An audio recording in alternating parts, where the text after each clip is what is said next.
My wife keeps telling everyone our newborn son will grow up tall just like his dad, but I've been wearing 3-inch shoe lifts. Meanwhile, she has a coworker who is 6 feet 4 and has the same blood type as our son. I'm 5 feet 9, always have been. Through all of college, every single girl I tried to date had some version of the same line. Sorry, I only date guys 6 foot and up. After hearing it the 100th time, I stopped fighting it. I bought medical grade shoe lifts online and got them custom fit into every shoe I owned. The lifts pushed me to almost 6 feet 1. When I met Megan at a rooftop bar 4 years ago, she walked right up to me and said her dating rule out loud: tall guys only. Sorry, not sorry. I laughed and stood up straighter. We got married 18 months later. Since the day we started dating, I have never once let her see me without shoes on. I wear sneakers around our apartment. I keep slippers with built-in lifts by the bed for nighttime trips to the bathroom. When we go to the beach, I tell her I have a foot condition and wear water shoes. She believed it because she wanted to. Megan is 5 feet 7. She told me on our second date that the only reason she swiped right on my profile was because it said 6 feet 1 and I actually delivered. 2 months into dating, she started asking me, in front of her friends, to grab things off high shelves she could easily reach herself. She'd turn to them and say, "This is why I married a tall guy." In every photo we took, she made me stand on her side so she'd look tiny compared to me. For 4 years, I have been quietly ordering new lifts every few months when the foam compresses. Last March, we found out Megan was pregnant. She immediately started telling every person we know that our son was going to be a basketball player because of his daddy's height genes. Her mom cried about how lucky the baby was. Her sister joked the kid would be dunking by age 12. At her baby shower in February, Megan stood up in front of every woman she knew and announced she made sure to find a tall husband so my kids never have to feel short like my brother. Her brother Caleb is 5 feet 8 and was sitting at the same table. He smiled and said nothing. I smiled too. I was wearing 3-inch lifts inside my dress shoes the entire time. Max was born 3 weeks ago. He's perfect. Megan has been calling him our future giant and daddy's twin in training. She bought him a onesie that says "tall like dad" in big block letters and posted him wearing it the day we got home. Here's where things started to fall apart. When we got discharged from the hospital, the nurse handed us a folder with all of Max's paperwork, his birth certificate, vaccination records, and his standard blood typing results. I'm O positive. Megan is O positive. But Max? He is type B. 2 O parents cannot biologically produce a child with type B blood. There's no recessive workaround. No rare exception. The chart was extremely clear. 2 days later, Megan's coworker Drew stopped by our place to drop off a baby gift from the office. Drew is 6 feet 4. He has thick curly black hair and a frame twice the size of mine. Megan has talked about Drew nonstop for almost 2 years. He's the one who got her promoted. He's the one who took her out for drinks last winter to celebrate when she closed her biggest account. He's the one she texts at 11 p.m. sometimes about a work project. When Drew walked into our living room and looked at Max sleeping in the bassinet, he made a face I can only call careful. He held the baby for about 30 seconds, handed him back to Megan, and said, "He looks exactly like his mama," in a voice that didn't match his eyes. Megan walked him to the door and they hugged for a beat too long. After he left, I sat in the bathroom for an hour. I thought about Megan's sudden weight loss last spring, the new perfume in April, the team retreat in June she came back from glowing, the way she stopped letting me near her phone around her 4th month. Last week, Megan asked me, very casually, if we should do one of those at-home ancestry kits, just for fun, to show Max where his heritage comes from someday. She framed it like a cute family project. She ordered 3 of them that night and we swabbed our DNA while I pretended to be excited. 6 weeks later, 3 sealed envelopes were sitting on our counter when Megan walked in the door. Megan wanted to rip them open right then, but I told her we should wait and do it at Sunday dinner with her family. I wanted Lysandra there. I wanted Lisette there. I wanted Caleb, the brother she humiliated at the baby shower, sitting front row. Megan loved the idea because she thought it would be another chance to show off daddy's genes. She had no idea I'd already done the math on what those results were going to say. The next 3 days, I barely spoke to Megan. She didn't notice because she was too busy planning the Sunday dinner menu. Meanwhile, I was doing something very different. Monday night, I pulled up our shared phone bill. Every call and text is logged. I scrolled through Megan's number and found dozens of calls to Drew after 10 p.m. Some lasted 20 minutes, some over an hour. The pattern was so clear it almost looked fake. The calls were clustered heavy in June and July of last year. Max was born 3 weeks ago in late March. 9 months back puts conception right around late June or early July, right in the middle of the heaviest call cluster, right when Megan went on that team retreat. I screenshotted every page and saved them to a folder named Tax Documents 2024. Tuesday, I called the hospital and asked for Janet, the nurse who handled our discharge. I told her I had a question about the blood typing in Max's file. "These results are standard lab work," she said. "Type B is type B. There's no error margin." I asked if there was any chance the samples could have been mixed up. Each sample is tagged with the patient's wristband number at the time of draw. Your son's blood was typed correctly. Some small, hopeful part of me had been holding on to the idea that maybe the hospital made a mistake. Janet shut that door and locked it. Wednesday afternoon, I drove to Caleb's apartment. He looked surprised to see me. "I need to talk to you about something, and I need you to be honest." Caleb leaned back, more like he was bracing himself than getting defensive. I asked him straight. Had he ever noticed anything between Megan and Drew? The silence lasted long enough that I almost repeated the question. Then he spoke. "She brought him to my birthday dinner last year. She introduced him as her work husband. When you went to the bathroom, she leaned into him and whispered something, and he put his hand on her back. I saw it. I didn't say anything because I didn't know what to say. Then he said something that hit harder than anything about Drew. Look, I love my sister, but she's been performing her whole life. Our mom taught her that. Lysandra used to tell Megan that the only thing worse than being short was marrying short. Megan took that and ran with it. It wasn't just a preference. Lysandra put it in her head when she was young, and Megan built her entire identity around it. She picked me because I looked like the answer to a question her mother had been asking her whole life, and I let her because I was asking myself the same question from the other side. Before I left, I asked him one more thing. "Will you come to Sunday dinner?" "What are you planning?" "I'm planning to stop pretending." He nodded slowly. "Then yeah, I'll be there." Saturday night, the night before Sunday dinner, Megan was at the counter chopping vegetables and humming to to herself like she was prepping for a party, which in her mind she was. I was on the couch with Max sleeping against my chest. Megan came over wiping her hands on a towel and sat down close, leaned her head against my shoulder. You're such a good dad. Max is so lucky he got your height. He's going to be tall like you and smart like me. The perfect combo. My chest got tight. I didn't say anything. I just sat there with my son on my chest and my wife on my shoulder, and I let the moment exist, even though every word she said was built on a lie. Maybe 2 lies. For one weak, stupid moment, I thought about grabbing those 3 envelopes and throwing them in the trash. That thought lasted about 90 seconds. Then I thought about Drew's hand on Megan's back. I thought about the phone bill, and I knew I couldn't live in a lie anymore. I lifted Max into the bassinet and walked to the bathroom, closed the door, pulled off my shoes. The lifts came with them, and just like that, I was back to my real height. I looked at myself in the mirror and really looked. This was me. I had been putting on a costume every single day of my marriage, and now I was finding out that Megan had been wearing one too. The difference was that my costume added 3 inches. Hers might have added a whole other man. My phone buzzed. Megan had updated the Sunday dinner event in our shared calendar. She changed the title to Max's Heritage Reveal Party. She'd invited her whole family. She was building the audience for her downfall and didn't know it. I put my shoes back on and walked out. As I passed the doorway, something caught my eye. Megan's phone was sitting on the counter, screen up, unlocked. She had her back to me, stirring something at the stove. I should have kept walking. That's what the old version of me would have done. But that version was standing barefoot in front of the mirror 5 minutes ago. I picked up the phone. There was a text thread open. Drew, Megan's reply, sent 20 minutes ago. Hey, do you think those ancestry kits can show who the father is? Asking hypothetically LOL. Drew's reply, 3 minutes later, delete this thread, now. I put the phone down in the exact same spot. My hands were steady. I didn't feel angry. I didn't feel sad. I felt clear. Whatever pathetic piece of doubt I had been holding on to went silent. Megan knew. She might not understand the genetics, but she knew enough to text Drew and ask if those kits could expose her. And Drew knew enough to panic. Sunday morning, Megan was already dressed, hair done, makeup on, moving around like she was hosting a wedding reception. Max was in his bouncer on the dining table in the tall like dad onesie. She had also printed a card on thick paper and set it in the middle of the table. It read, "The Bagley Heritage Reveal," in fancy font with a DNA helix graphic. I poured myself a cup of coffee and didn't say a word. Lysandra and Lisette showed up first, around noon. Lysandra came through the door like she owned the place. She scooped Max out of the bouncer and held him up. "Oh, look at those long legs. And these hands. Big hands. Just like his daddy." Lisette grinned. "This kid is going to be a giant. 6'3" at least." I smiled and said nothing. I was wearing my lifts for the last time. Caleb showed up about 20 minutes later, quiet, the way he always was. His eyes found mine across the room. Small nod. I nodded back. Megan came around the corner with a big smile. "Hey Caleb, you ready to see the science behind why Max got the tall jeans and you didn't?" She laughed. Caleb didn't laugh. Lysandra shot him the "don't make a scene" look. The look that said Megan gets to say whatever she wants and your job is to sit there and take it. Megan clapped her hands. She grabbed the 3 envelopes and fanned them out. "Okay, here's how we're going to do this. We open Max's first, because he's the star of the show. Then mine. Then yours." My gut clenched. I needed mine first, because the height prediction was going to crack the door open. Then Max's, because the paternity markers were going to blow it wide open. "Why don't we do it alphabetically?" I said. "By first name. It'll be more fun that way." Megan frowned. "Why does it matter? Let's just start with Max." Then Lysandra, from her chair with Max in her lap, said, "Oh, just let the man have his moment, Megan." Megan rolled her eyes. "Fine. Alphabetical. Whatever." She laid the envelopes out in order. My name first, then Max, then Megan. Exactly the order I needed. Megan had her phone propped against a glass, recording. I picked up the first envelope. "Before I open this," I said, "I want to say something. Whatever's in these envelopes, I think honesty matters more than anything else in a family." "Absolutely," she said. "That's so sweet, babe."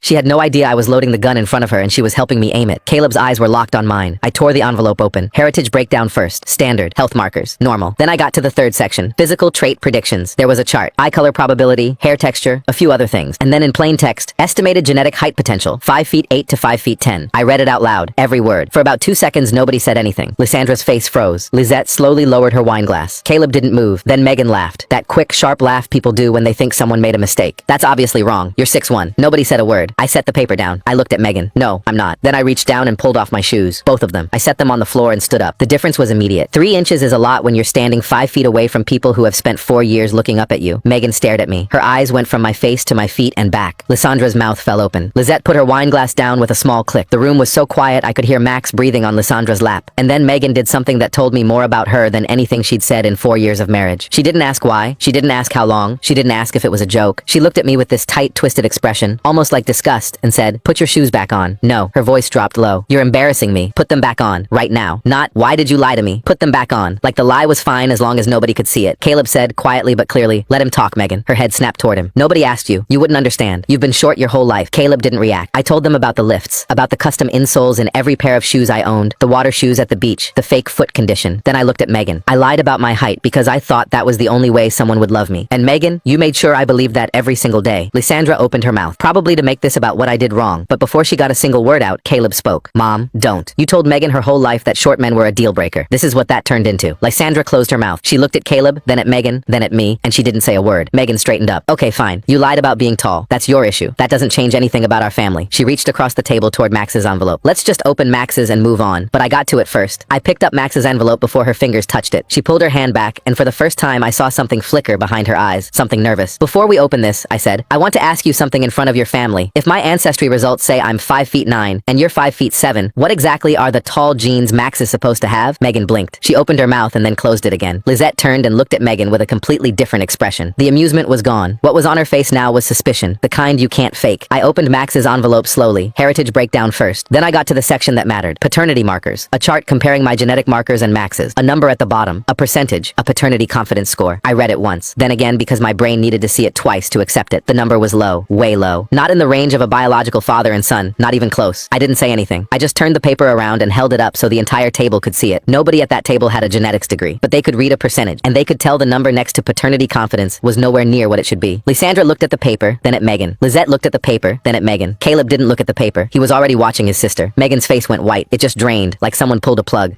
Those kits aren't even accurate. Everyone knows those things are basically toys. She looked around for someone who would agree. Nobody nodded. I picked up the third envelope, the one with Megan's name on it, and held it out to her. Your turn. Megan didn't reach for it. She pushed her chair back, the legs scraping loud against the floor, and crossed her arms. I'm not doing this. These kits are garbage. You're trying to humiliate me because I found out you've been lying about your height. She turned to Lysandra, voice softer now, desperate disguised as outrage. Mom, he's been lying to all of us for 4 years. He's not even 6 feet. That's the man you welcomed into this family. A liar. Lysandra looked at Megan, then at me, then back at Megan. She didn't say a word. The silence from Lysandra was loud. It was the first time in 4 years I had ever seen her not jump to Megan's defense, and Megan noticed. Caleb spoke. He didn't stand up. He didn't raise his voice. Megan, he already admitted that. Out loud, to everyone. He took his shoes off and told the truth. Now it's your turn. Her head turned toward him slowly. You've always been jealous of me, Caleb. You've always wanted to see me fail. Caleb didn't flinch. I'm not jealous of you. I feel sorry for you. I've felt sorry for you since you brought Drew to my birthday dinner and couldn't stop touching his arm. The name hit the room like a brick through a window. Drew. Just 5 letters. But the way Caleb said it, flat and certain, made it land like something that had been buried a long time and finally clawed its way to the surface. Lysandra's head snapped toward him. Lizette leaned forward and whispered, Who's Drew? Megan started spinning. Drew is my coworker. We work together. That's it. She looked at me. You're being paranoid. She turned to Lysandra. Mom, these ancestry kits can't even determine paternity. They tell you what percentage Irish you are. Her hands were shaking. I didn't argue. I pulled out my phone, opened the screenshots, and held it in front of me. Last night, you left your phone on the counter while you were cooking. There was a text thread open with Drew. Megan's face froze. I read it out loud. You sent him a message at 8:47 p.m. Hey, do you think those ancestry kits can show who the father is? Asking hypothetically LOL. Drew's response, 3 minutes later. Delete this thread. Now. I looked up. You didn't delete it fast enough. The room didn't make a sound. Lysandra was staring at Megan. Lizette had both hands flat on the table. Caleb was completely still. And Megan, the woman who always had an answer, sat there with her composure cracking apart in real time. The tears came. The kind that shake your whole chest. She turned to Lysandra. Mom, please, tell him to stop. He's attacking me. She was crying hard now, hands reaching across the table toward Lysandra like she was looking for someone to pull her out of the water. I watched Lysandra's face. I saw the moment where the instinct kicked in, the automatic reflex to defend her daughter. But then she looked down at the table, at the ancestry papers, at the paternity confidence number still sitting there in plain view, at Max in her lap, this tiny baby in a onesie that said, tall like dad, and she didn't jump. She didn't defend. She didn't spin. She looked up at Megan, voice slow and careful. Megan, is Drew the father? The question filled every corner of the room. Megan's crying changed. It shifted from sadness to something frantic and cornered. You don't understand. None of you understand. He lied to me. He was never the person I thought I married. I thought I married someone who was. She stopped, mid-sentence. The word was right on the edge of her lips, and she caught it just before it fell out, but it was too late. Everyone heard the shape of it. Tall. She thought she married someone tall. That was the end of the sentence she couldn't finish. And when the man she actually married turned out to be 3 inches shorter than the lie she fell in love with, she went and found someone who was the real thing. 6'4", thick curly black hair, the version of me that actually existed somewhere else. I stood there at my full height, 5 feet 9, no lifts. I lied about 3 inches, Megan. You lied about our son. The room went completely silent. Then Max started to fuss. Megan reached toward him on instinct, both hands out, tears still on her face. But Lysandra pulled back. Not a big movement. She just shifted her body slightly, turned her shoulder maybe 2 inches, pulled Max a little closer to her own chest. It was an instinct, not a decision. She probably didn't realize she did it, but Megan saw it, and something in her face collapsed. The look of a woman who just realized that the person who always protected her had just, for the first time, pulled away. I picked up Megan's unopened envelope and set it down in the center of the table, right next to the printed card that said, The Bagley Heritage Reveal. I didn't open it. I already know what that says, and I think you do too. Megan didn't respond. She was staring at the spot where Lysandra had pulled Max away from her. I walked over to Lysandra's chair. She loosened her hold just enough for me to lean down. I kissed Max's forehead. He smelled like baby lotion and laundry detergent. I whispered, I'm still your dad. That doesn't change. Then I straightened up and looked at Megan one final time. But this marriage? The one built on me pretending to be taller and you pretending to be faithful? That's done. I picked up my shoes. The ones with the custom lifts still inside. The same lifts I'd been wearing every single day for over 4 years. I carried them across the room to the trash can in the corner. I stepped on the pedal, the lid popped open, and I dropped them in. They landed with a soft thud. Then I walked to the front door. Barefoot, 5 feet 9, no lifts, no lies, no costume. I opened the door and stepped outside. The concrete was cold under my feet. The air smelled like cut grass. I took about 3 steps before I heard the door open behind me. I didn't have to turn around to know who it was. Caleb fell into step beside me without saying a word. We walked down the driveway together in silence, and behind us, through the still open front door, I could hear Megan crying at the table, surrounded by her mother, her sister, 3 ancestry envelopes, a printed card with a DNA helix on it, and a baby in a onesie that said, "Tall like Dad," and no version of the truth that could save her.